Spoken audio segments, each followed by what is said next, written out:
இது சில பைத்தியங்களின் புலம்பல். நீங்க பாருங்க, நீங்க கேள்வி கேட்டீங்களா, என்னையே பாருங்க. உங்கள் மூலமா உலகம் முழுமைக்கும் இருக்கிற என் உறவுகளுக்கு இந்த மாதிரி விமர்சனம் பேசி இந்த வியாடை வாய்களுக்கு சொல்றது, என்னை தலைவனாக தேர்வு செய்கிற, என்னை நேசிக்கிற, என்னை பின்தொடர்கிற, எனக்கு வாக்கு செலுத்துகிற என் மக்கள் யாருன்னு பாருங்க. பொழுதுபோக்கு தளத்தில் தலைவர்களை தேடியவர்கள் அல்ல, என்னை விரும்புகிற மக்கள். போராட்ட களத்தில் தலைவனை தேடுகிற மக்கள் தான் என்னை பின்தொடர்வார்கள். விளங்கிறதா?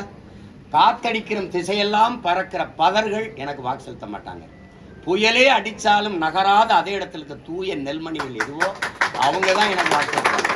நீங்கள் இங்கிட்டு ஓடுறான் அங்கிட்டு ஓடுறான் கதருவான் அப்படின்னு பயந்துட்டாரான்னு. ஜெயலலிதா கருணாநிதி இருக்கும்போது கட்சி ஆரம்பிச்சோன்னா அவங்க 2 பேரை விட ஒரு பெரிய தலைவரா இல்லை அவங்க 2 பேரை விட பெரிய கூட்டம் அவங்களுக்கு வந்ததா? அதை வந்து கார்த்திக் சிதம்பரத்தினுடைய பேட்டி. கார்த்திக் சிதம்பரம் சீமானின் வாக்கு வங்கிங்கிறாரு. எனக்காவது வாக்கு வங்கியில தான் குறையும், உங்களுக்கு வாக்கே கிடையாது.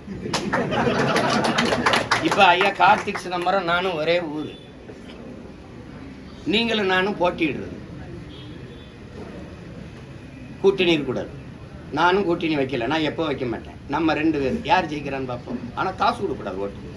நீங்கள் கொளுத்த பணம் வச்சுக்கிட்டு இருக்கீங்களா அப்பாவும் மைனும், அந்த திமிரில் வாக்கு காசு கொடுக்கூடாது 2 பேரும். அப்போ யாருக்கு வாக்கு வாங்கியிருக்குன்னு அதுக்கு தயாராக இருக்குல்ல தம்பி? நீ அத்தனை கட்சி கூட்டணி வச்சு நான் 1.5 லட்சத்துக்கு மேலே வாக்கு வாங்கியிருக்கேன். ₹1 காசு கொடுக்காம புது வேட்பாளரை நிறுத்தி என்னை பாருங்க. இப்போ யார் பெரிய கட்சி? ஒரு சரியா ஓராண்டு தான் இருக்கு தம்பி, சரியா ஓராண்டு தான் இருக்கு, சரியா ஓராண்டு தான் இருக்கு. 26க்கு தேர்தல் முடிஞ்ச வாக்கு எண்ணும் போது நான் எவ்வளவு தூரம் ஏறி வந்திருக்கேங்கிறத, எவ்வளவு தூரம் தொட்டிருக்கேங்கிறத பார்க்க போறீங்க.